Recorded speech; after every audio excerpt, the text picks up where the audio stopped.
June 6, 1944. Normandy, France. The skies were clear, the sea choppy with 4-foot swells as the first light of dawn revealed the most massive armada humanity had ever assembled. Across the English Channel, 156,000 Allied soldiers prepared to storm the beaches of Nazi-occupied France. But Lieutenant Commander Hideki Tanaka of the Imperial Japanese Navy, stationed as an observer with the Wehrmacht, was utterly unconcerned with the immediate assault. His attention was fixed instead on peculiar shapes being towed behind the invasion fleet, massive concrete structures, and floating roadways that made no tactical sense to his engineering mind. "The Americans have wasted resources on floating junk," he noted confidently in his field journal. "Their supply lines will collapse within days when June storms arrive." Before we dive into this story, drop a quick hi in the comments and tell me where you're watching from. It really helps support the channel. What Tanaka and the entire Japanese military intelligence apparatus failed to recognize was that they were witnessing perhaps the greatest feat of military engineering in modern warfare, one that would fundamentally transform their understanding of American industrial capability and foreshadow the inevitable defeat of the Axis powers. In the pre-dawn darkness of June 6, 1944, Major General Takao Yasuda sat in a concrete bunker near Cherbourg, France. As the senior Japanese military observer attached to Field Marshal Erwin Rommel's staff, the 48-year-old veteran had been dispatched to study Western military tactics firsthand. Yasuda had distinguished himself during the Manchurian Campaign of 1931, rising through the ranks with a reputation for methodical analysis and technical expertise. His weathered face, marked with a thin scar across his right cheek from a Chinese bayonet, remained impassive as reports flooded in of the Allied landings. Next to him, Oberstleutnant Werner Krebs of the Wehrmacht Engineering Corps paced nervously. "The scale is unprecedented," Krebs muttered, tapping his finger on a map of the coastline. "But logistics will be their downfall.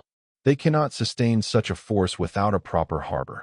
Yasuda nodded in agreement. "The Allied dependence on fixed infrastructure is their greatest vulnerability. Our studies of American supply chains in the Pacific confirm this assessment. Without a deep-water port, their advance will stall within a week." Both men had studied the lessons of Dieppe, where a 1942 Allied raid had ended in disaster partly due to the inability to secure port facilities. The Germans had methodically destroyed all port infrastructure along the French coast, mining the harbors and demolishing the quays at Cherbourg, Le Havre, and Boulogne. According to all Japanese and German military doctrine, an invasion force required a functioning port to supply a large-scale operation.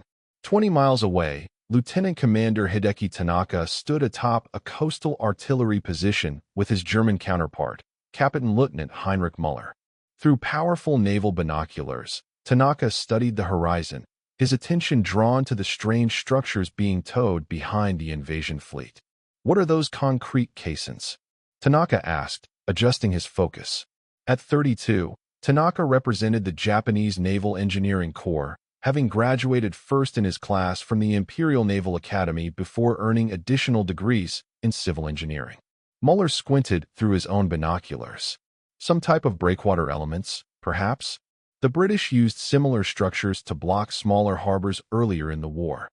"Blocking their own invasion route would be illogical," Tanaka replied, making careful notes in his small leather-bound journal. "Perhaps they plan to create temporary docking points for their landing craft."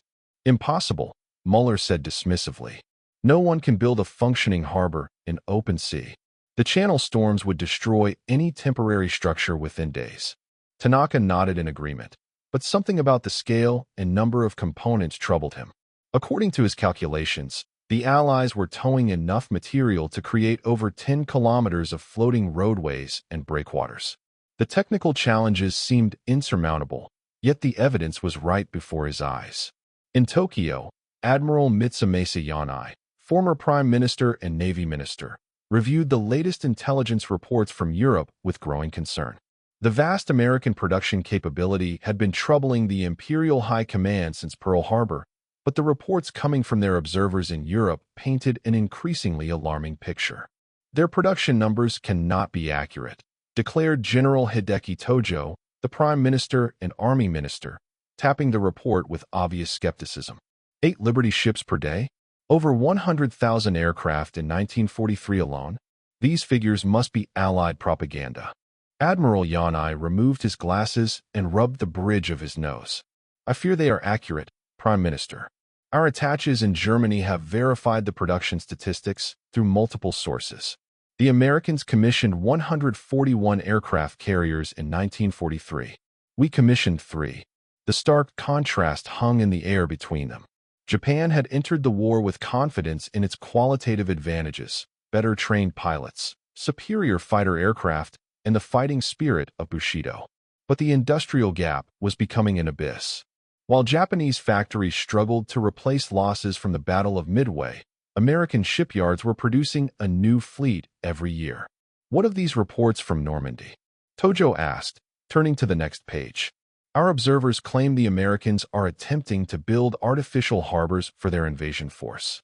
Codenamed Mulberry, according to our intelligence, Admiral Yanai confirmed. 2 complete artificial harbors, each reportedly capable of handling 7,000 tons of supplies daily, equivalent to a medium-sized permanent port. The concept seemed fantastical, almost delusional.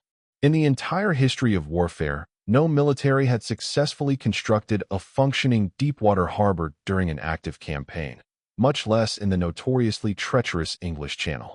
Back in Normandy, 3 days after D-Day, Tanaka stood on the cliffs near Arromanches, observing the impossible taking shape before his eyes. Massive concrete caissons, each the size of a 5-story building, had been deliberately sunk in a semicircular pattern offshore, forming a breakwater. Inside this protected area, floating piers and roadways were being connected with remarkable speed by specialized Allied engineering units. "They're building a harbor," Tanaka whispered, the full implications dawning on him. An entire harbor, from nothing. Beside him, Hauptmann Klaus Weber of German intelligence shook his head in disbelief. "It cannot function in these waters. The first storm will destroy it." Yet the activity below continued with mechanical precision. Massive floating concrete structures, phoenix caissons, formed an outer breakwater. Within their protection, floating piers called whales were being installed on floating supports known as spuds. A floating roadway was taking shape that would allow trucks and tanks to drive from ships directly on ashore without ever touching water. "This defies all military doctrine," Weber said, his voice hollow with realization. "If they can build ports wherever they land, then no coastline is defensible." Tanaka finished the thought. He made rapid calculations in his notebook, estimating materials, manpower, and construction time. Based on their progress, they'll have a functioning harbor within 12 days of landing. The Japanese Navy has no contingency for such capability. Meanwhile, on the beaches, U.S. Navy Seabees and British Royal Engineers worked around the clock. Commander William Harrison of the U.S. Naval Construction Battalion supervised the assembly of a floating pier section, his uniform caked with salt and sweat after 36 hours without sleep. "Faster, gentlemen," Harrison called to his crew. "Every hour this pier isn't operational means soldiers at the front go without ammunition." Chief Petty Officer James O'Malley, a former Boston dock worker, approached with a clipboard of figures. "Sir, we've completed 60% of the roadway sections.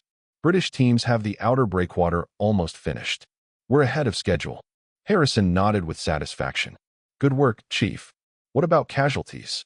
17 wounded from enemy air attacks yesterday. 2 men missing after that last section broke loose in the current. The human cost was substantial, but the work continued without pause. The Mulberry harbors represented years of planning and testing. Every component had been prefabricated in England, transported across the Channel, and was now being assembled under enemy fire. The scale of the operation was staggering. Over 144,000 tons of concrete and 85,000 tons of steel, assembled by thousands of engineers working in shifts. On June 10th, Major General Yasuda received permission to approach the Mulberry harbor sites for closer observation, accompanied by a German engineering officer. Using a small fishing boat requisitioned by the Wehrmacht, they approached as near as they dared to the British Mulberry harbor at Arromanches. This harbor is handling more tonnage than Yokohama could manage before the war, Yasuda noted with professional admiration tinged with dread. He counted over 20 Liberty ships and numerous smaller vessels offloading directly onto the artificial port. Trucks drove straight from the floating piers onto the beaches and inland without delay. The labor involved in creating these components must have been enormous, remarked his German companion, Oberst Wilhelm Richter of the Wehrmacht Engineering Corps. It's not the labor that concerns me, Yasuda replied quietly. It's the industrial capacity required to manufacture all these standardized parts. Notice how every section is identical, mass-produced with perfect interchangeability. Japan cannot match this level of standardization. Richter's expression darkened. Germany cannot either, General. Not anymore. Our factories are being bombed around the clock. As they watched, a damaged Liberty ship was towed out of the harbor and a new one immediately took its place, the entire operation requiring less than 30 minutes. The efficiency of the system suggested extensive training and planning. How would your forces counter such a capability in the Pacific? Richter asked. Yasuda was silent for a long moment. We have no countermeasure for this.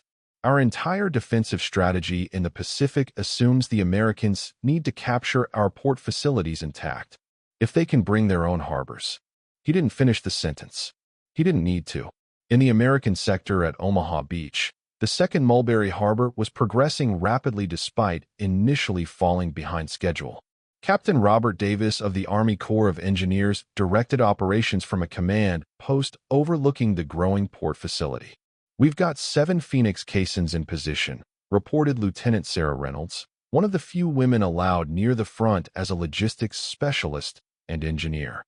The floating roadway will be operational by tomorrow morning. Davis nodded, marking the progress on his chart. And the breakwater? Block ships are in position. We've anchored the floating outer sections. They should hold against anything short of a major storm. The Americans had approached the harbor construction with characteristic pragmatism, focusing on speed and functionality over permanence. Unlike their British counterparts, who had implemented more elaborate designs, the American Mulberry emphasized rapid deployment and ease of repair. Supply figures? Davis asked, moving to the next item on his mental checklist. We offloaded 6,000 tons yesterday, Reynolds replied. Projections indicate we'll hit 8,000 daily by next week. That exceeds the capacity of Antwerp before the Germans damaged it. These numbers represented a logistics revolution. Without the artificial harbors, the Allied forces would have been limited to offloading directly onto the beaches, a process that would have been impossible during bad weather and inefficient even in ideal conditions. On June 12th, Lieutenant Commander Tanaka compiled his observations into a comprehensive report to be transmitted to Tokyo. Sitting in a requisitioned French farmhouse that served as the Japanese military missions headquarters, he struggled to convey the implications of what he had witnessed. The Mulberry Harbors represent not merely a tactical innovation, but a strategic paradigm shift, he wrote. American industrial capacity has rendered traditional coastal defenses obsolete. Within 12 days of initial landings, they have created port facilities equivalent to those that would require years of construction in peacetime. Tanaka included detailed sketches of the harbor components along with performance estimates. Daily supply capacity, 7,000 to 9,000 tons per harbor. Construction time, 12 days from initial landing. Storm resistance, engineered to withstand force 6 gales. Personnel requirements, approximately 4,000 specialized engineers per harbor. Prefabricated components, over 400 standardized sections. The report continued.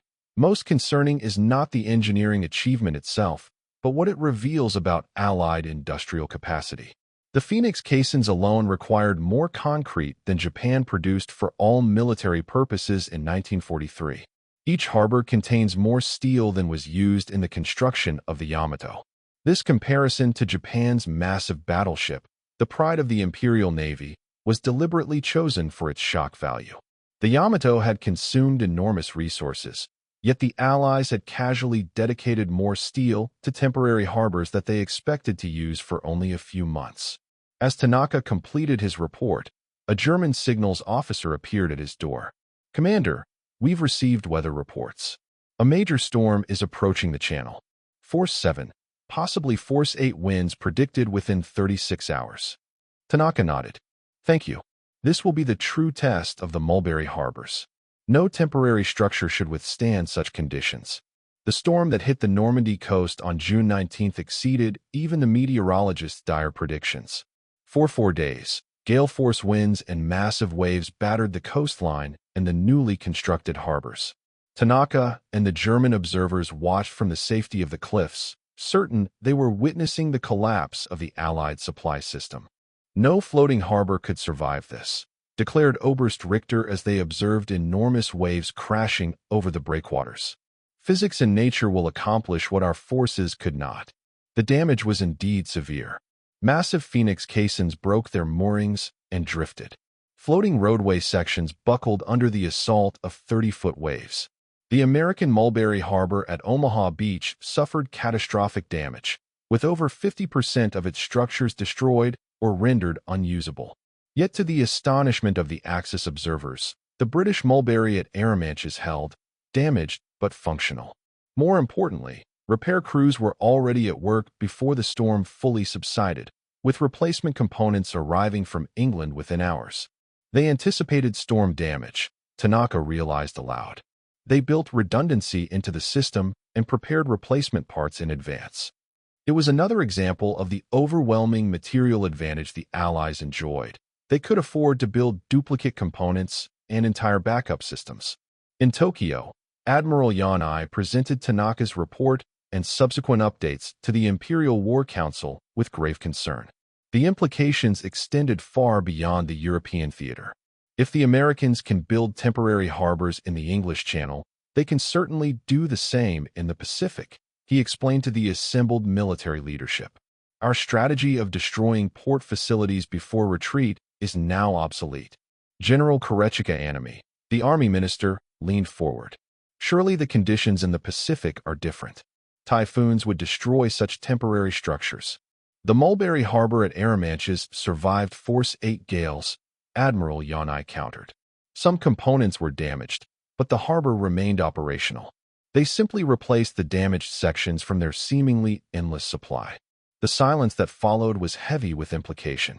Japan's entire defensive strategy in the Pacific relied on forcing the Americans to capture harbors for their supply lines. Island after island had been fortified with this assumption in mind. How many of these harbors can they build? Asked General Yashijiro Yamizu, chief of the Army General Staff. Admiral Yanai's response was measured but devastating. Based on their production capabilities, as many as they need. They produced enough steel in 1943 to build over 100 such harbors. We produced enough for perhaps 2. The industrial disparity had never been so starkly illustrated. While Japan struggled to replace combat losses, America was mass-producing entire harbors as disposable infrastructure.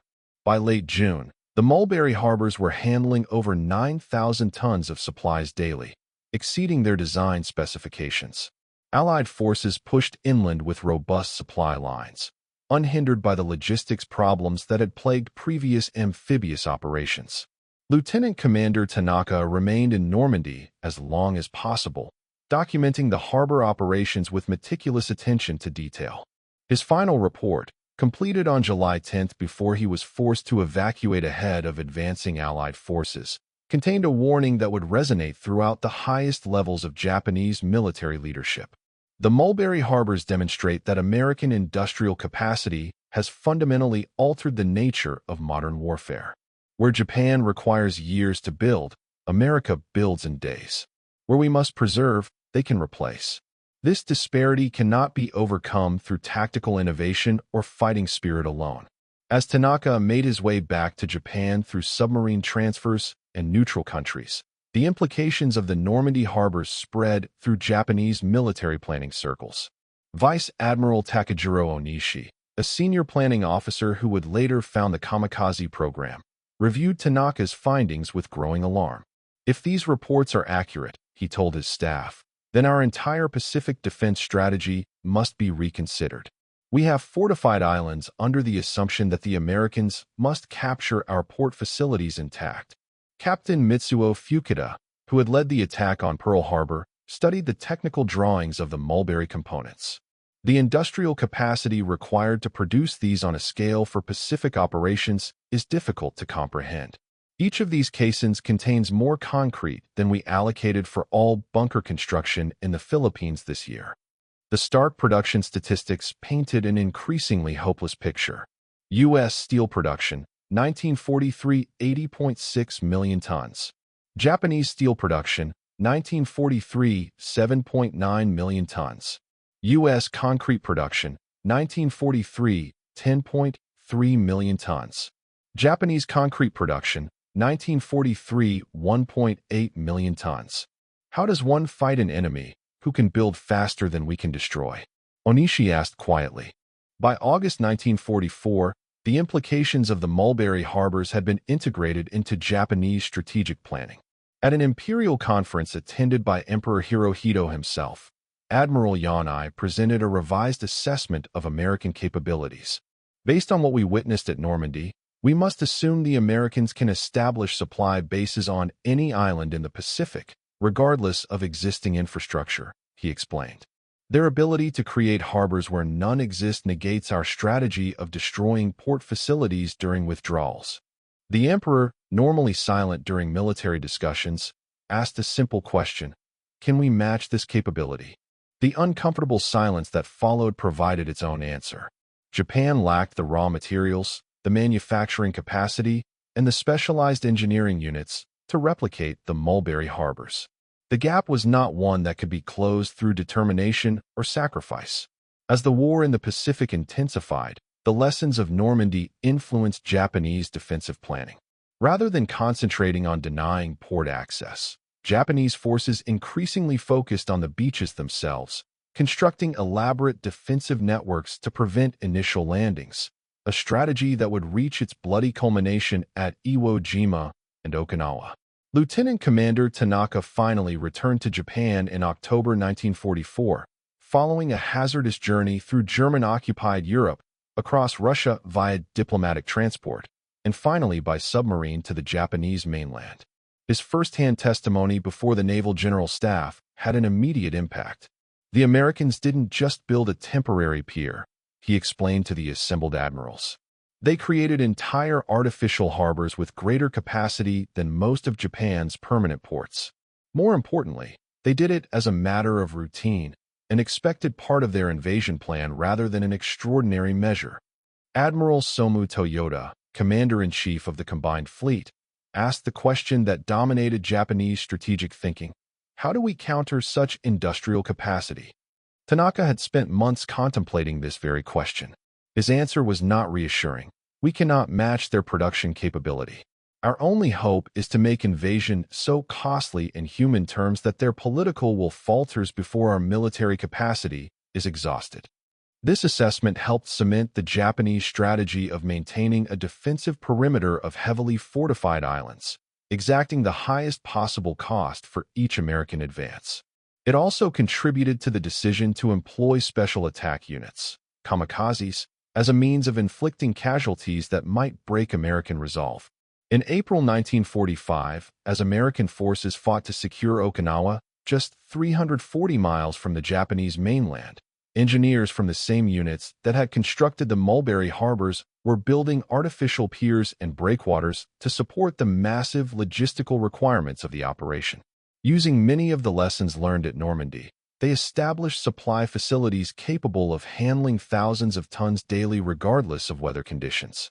Lieutenant General Mitsuru Ushijima, commanding Japanese forces on Okinawa, received intelligence reports of these engineering activities with grim resignation. The Americans were once again demonstrating their ability to create infrastructure at will, ensuring their troops would never lack ammunition, fuel, or food. In his headquarters deep within the Okinawan cave networks, Ushijima discussed the situation with his chief of staff, Lieutenant General Isamu Cho. They build harbors faster than we can destroy them, Ushijima observed. Just as Tanaka reported from Normandy. Then we must make them pay in blood for every foot of advance, Cho replied, embodying the strategy that Japan had adopted in the face of overwhelming American industrial superiority.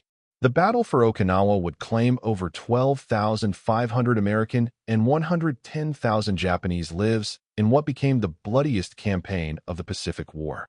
Throughout the fighting, American supply lines remained intact, supported by their ability to create infrastructure where needed.